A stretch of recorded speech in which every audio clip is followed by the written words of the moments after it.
और उधर फिलीपींस में एक ज्वालामुखी में बहुत बड़ा विस्फोट होने का खतरा मंडरा रहा है, जिससे ज्वालामुखी के आसपास के इलाकों को खाली कराया जा रहा है, जिससे हजारों लोग अपने घरों से भागने के लिए मजबूर हो गए हैं, क्योंकि अल्बे प्रांत में फिलीपींस के सबसे ज्यादा सक्रिय ज्वालामुखी में से एक मेयोन ज्वालामुखी के क्रेटर से गैस, मलबे और चट्टानों के निकलने का सिलसिला जारी है और उसकी वजह से अधिकारियों को आशंका है कि यहाँ खतरनाक विस्फोट हो सकता है। इसलिए ज्वालामुखी के क्रेटर के 6 किलोमीटर के दायरे में 6000 से ज्यादा ग्रामीणों को निकालकर सुरक्षित जगहों पर पहुंचाया गया, जबकि दावा किया जा रहा है कि अभी डेंजर जोन से हजारों को निकालना बाकी है।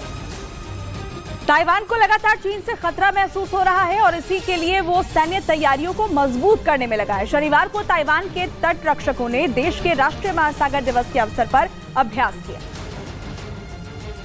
अलग अलग जगहों पर हुए इन अभ्यासों में एक काओशुंग के दक्षिणी शहर में हुआ, जहां समुद्र और हवा के रास्ते होने वाले हमलों को नाकाम करने की कोशिश की गई। इस मौके पर ताइवान की राष्ट्रपति साई इंग वेन ने कहा कि बदलते माहौल में हमें अपने तटों की रक्षा सुनिश्चित करनी है।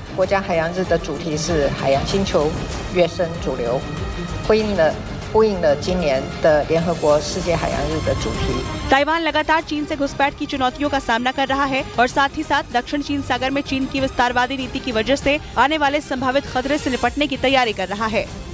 विकास के पथ पर बढ़ते छत्तीसगढ़ में सजेगा चर्चा और विचारों का महामंच, जहां उठेगा हर मुद्दा, होंगे सीधे सवाल जिनका जवाब देंगे छत्तीसगढ़ के सीएम और वो हस्तियां जो है छत्तीसगढ़ की पहचान।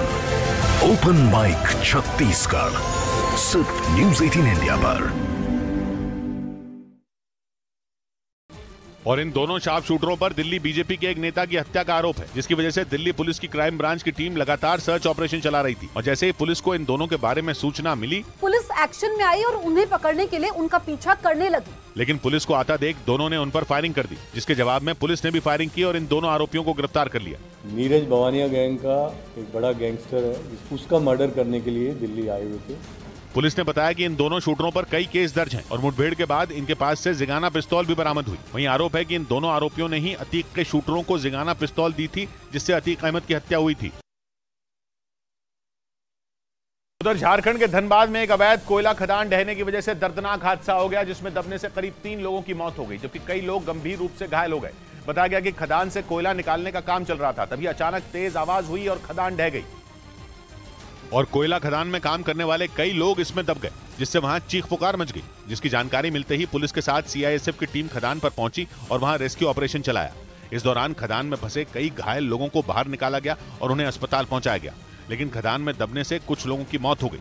बताया गया कि धनबाद के झरिया इलाके में धड़ल्ले से कोयले का अवैध कारोबार किया जा रहा था। यहाँ के जितने भी कोयला का चोर है जो रोज तस्लीली करते हैं, उस पर अविलंब FIR दर्ज हो।